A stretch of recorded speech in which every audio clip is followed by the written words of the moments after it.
Tras el hallazgo de varias fosas dentro de unos cultivos en California, se conoció el homicidio múltiple más impactante en lo que iba del siglo XX. Esta es la historia de la masacre de los braceros. A finales de mayo de 1971, un reclutador de trabajadores rurales fue acusado de asesinato en relación con la muerte de 12 recogedores de fruta migratorios, cuyos cadáveres, acuchillados, fueron encontrados en tumbas cavadas en huertos al norte de Yuba City, comunidad agrícola de California Central.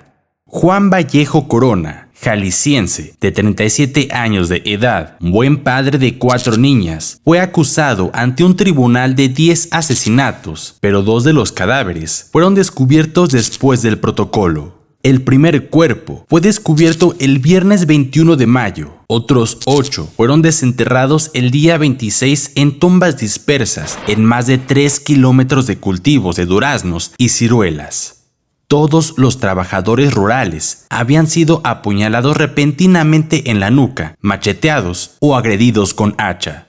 Estaban en fosas de hasta 1,5 metros de profundidad en el suelo arenoso. El alguacil Ray Whitaker no explicó el significado de un hacha, un cuchillo de podar y una pala que fueron llevados a la prisión del condado de Sutter poco antes de que Vallejo Corona fuera encarcelado.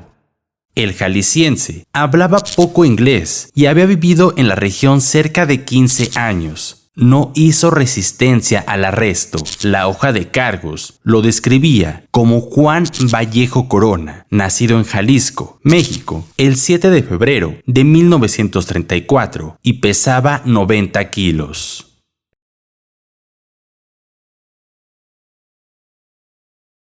El primer cadáver fue desenterrado en la tarde del viernes 21 de mayo, a 8 kilómetros al norte de la población. El horticultor Goro Kagehiro observó por la mañana un hueco de casi 0,5 metro de profundidad y por la tarde lo encontró cubierto. Sospechó que pudiera ser un escondite de artículos robados y avisó a la policía.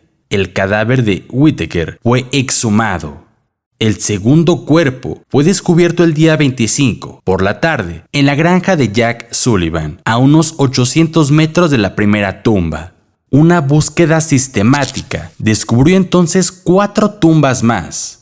La lluvia impidió por la noche la tarea bajo reflectores. Al día siguiente se reanudó y en montículos de tierra, a 3 kilómetros del río de la Pluma, se descubrieron 3 cadáveres más. Con el paso de los días, fueron descubiertos más cuerpos, lo que aumentó el asombro del caso entre los lugareños. Algunas víctimas fueron apuñaladas en el pecho y cortados a machetazos en el rostro. Aparentemente, todos los infortunados eran trabajadores transitorios, ya que solamente uno de ellos había sido declarado desaparecido. No existían registros policiales de que Juan Vallejo Corona hubiese sido convicto por delito en alguna ocasión, pero hacía 1 año había sido nombrado en una demanda por $800,000 por daños, presentada por José Romero Raya. El denunciante alegó que Juan y su hermano Natividad Vallejo Corona lo golpearon rudamente en febrero de 1970 en la cantina del Segundo. El juez Richard Schwenitz ordenó en febrero de ese año que Romero fuera indemnizado con $250,000 y calificó el caso como uno de los más brutales presentados en esa corte. El dinero no había sido pagado. Una de las víctimas tenía 32 centavos de dólares en los pantalones y otra $9. 2 recibos de una carnicería con el nombre de Corona fueron encontradas en otras tantas tumbas. Diferentes recibos del mismo establecimiento fueron hallados en el gavetero del dormitorio del ya célebre cautivo. Los forenses dijeron que todos los cadáveres tenían heridas en la nuca con hachas o machete, pero las lesiones que causaron la muerte en la mayoría de los casos fueron puñaladas en el pecho. La comunidad de Autlán, Jalisco, donde nació Juan Vallejo Corona, se estremeció con las impactantes noticias. La numerosa familia del detenido no podía creer lo descrito por sus crímenes violentos. Alberto Puentes, corresponsal de la prensa, informó que el presunto asesino de más de 20 personas padeció esquizofrenia y fue tratado en un hospital psiquiátrico. Según se informó, en el hospital DeWitt de Ashburn fue internado del 16 de enero de 1965 al 18 de abril del mismo año. Se le dio de alta al considerarlo como curado. La población de Yuba City se convirtió entonces en el foco de atención mundial y nacional, ya que se estimaba que el múltiple homicidio era la tragedia más grande en lo que iba del siglo XX.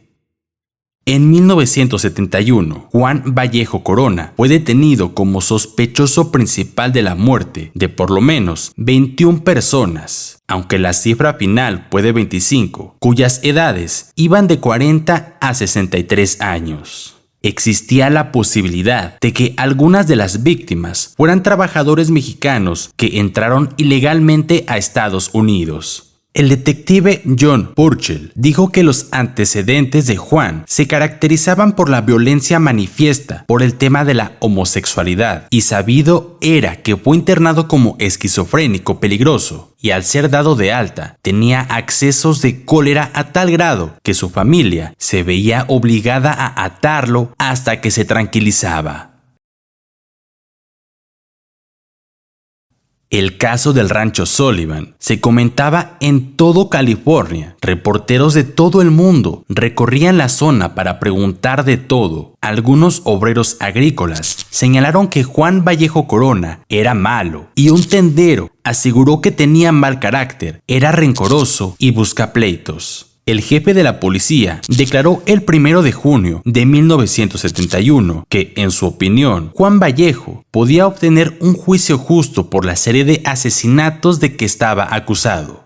Su abogado dijo que no tenía planes inmediatos para solicitar un cambio de sede. Reconoció que para un asunto de tal magnitud, la prensa había sido profesional en el manejo de esta situación. El 5 de junio, luego del descubrimiento del 25º cadáver, se anunció que se daba por terminada la búsqueda de tumbas, que ocupó 2 semanas a los investigadores, quienes encontraron los cuerpos de 25 personas sepultadas clandestinamente. Se rumoró que Juan Vallejo Corona contrataba gente para cavar fosas, las cuales, decía, servirían para enterrar basura. Y se creía que los desconocidos cavaban así sus propias tumbas. Paulatinamente se olvidó el caso del asesino de braceros, quien prefirió guardar silencio sobre su indudable participación en los 25 crímenes.